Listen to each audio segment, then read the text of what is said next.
หมายสุงค่านะครับที่เป็นไปอาบน้ำนะเนาะนะครับมีน้ำดิน3 ดินอ่ะเด็กลูกในห้วยน้ำบุญลงมาค่ะเนาะเนี่ยในห้วยได้ทำค่ะเนาะมันเด็กลูกในห้วยลงมาค่ะก็เย็นดีเงี้ยเงี้ยขนาดนั้นน้ำที่อาบในขนาดไม่รู้ข้าวกัดข้าวใหม่กัดเงี้ยเงี้ยค่ะบ่หวังดีก็ได้อาบอะไรค่ะเนี่ยนะครับจะเป็นย่ามกลางในขนาดเรียนมัธยมนะคะนะครับ น้องบุญเราจะเป็นวานก้นค่ะเนาะวานก้นที่มีอยู่น้องบุญเราเนี่ยจะเป็นที่ปลายคู่ครับ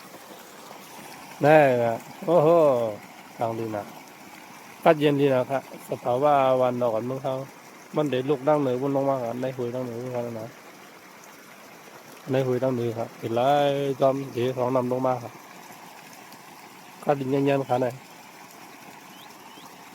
กัดเย็นดีนะครับพี่น้องครับมาครับไปอาบน้ำจอมเขาเนี่ยถ้าท่านไปอาบครับนี่ได้เป็นย่ำกลางเลยครับเนาะมาไทยสภาวะในพี่น้องเขาครับเนาะ ที่อาบน้ำเขาก็ได้มึนเลยครับเนาะเขาพาพี่น้องวันเมืองนอกอ่อนเขาครับเนาะที่อาบน้ำเขาครับนะครับ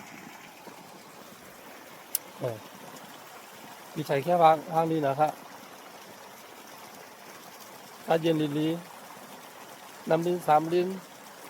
จองใจชื้นขนาดต้องพยายามอาบจองยับอาบน้ำลิ้นจังเลยครับพี่น้องเขาเพราะว่ายามอาบก็รู้ใจมากน้ำค่ะก็รู้ใจมากน้ำบรรลุใจมากน้ำค่ะเรียกเป็นเพวันน้ำค่ะแล้วเนี่ยข้ามกันนะครับก็ยืนยันๆกันเลยนะยันๆกันสภาวะเมืองเฮากะน้ำดินเนี่ยเมืองเฮาถึงมีอยู่ขนาดน้ำดินเลยขนาดตึกใจน้ำดินจังเลยครับออกมาจอมสภาวะมันกันเนาะมาจอมในหุยในรวยนั่นขนาดเนาะเนาะเขาครับ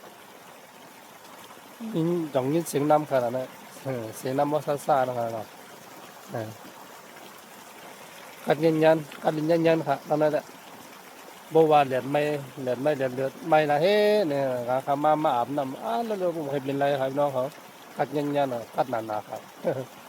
บ้านในหุยก็เหนียวขนาดเรียกมือกินก็ได้ขนาดนั้นเลยนะเรียกมือกินก็ได้อาบก็ได้ครับทางดีสภาวะเบื้องเขาครับแต่งงานมาทางพี่น้องเขาไปครับเนาะ